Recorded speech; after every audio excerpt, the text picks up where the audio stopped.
Hello, State Senator J.D. Mesnard here with the legislative update. It's been a little while, but I did want to put a couple of issues on your radar.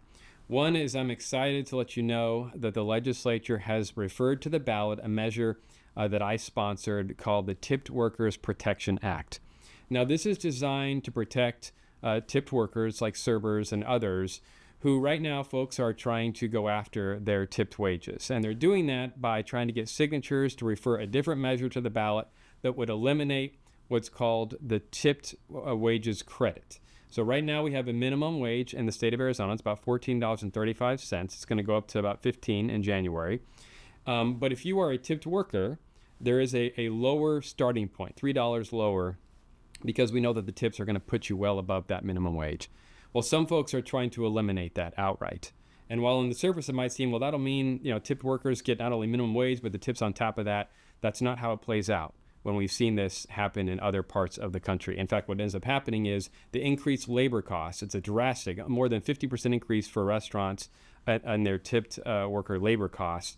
They end up shutting down. So folks lose their jobs, or they have to jack up their prices for customers.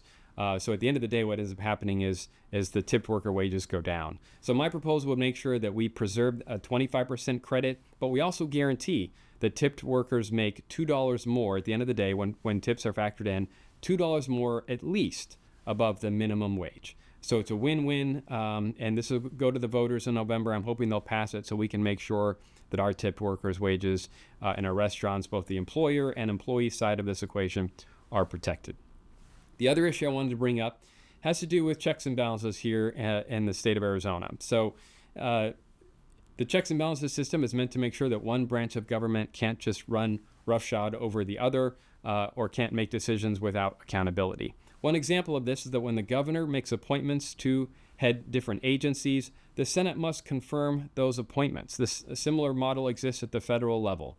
Well, the governor got frustrated that some of her picks didn't measure up in our eyes, and we did stop them from moving forward.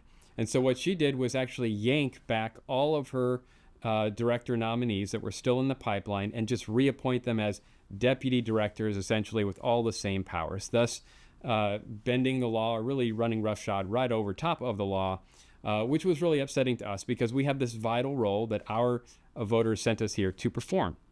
So we did file a lawsuit challenging this maneuver, and the courts have ruled in our favor. In fact, we just had a ruling saying that, yes, the governor essentially broke the law by doing this. It's not okay. And I get that the checks and balances process can be very frustrating. Part of the checks and balances process is the governor can veto our bills that we spend weeks or months sending up to her working on. And so, yes, that is frustrating, but it's also important for the process.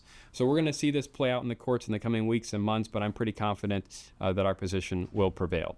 We do have a budget that's coming down the pike. I'll give another update on that at a later time. Until then, God bless.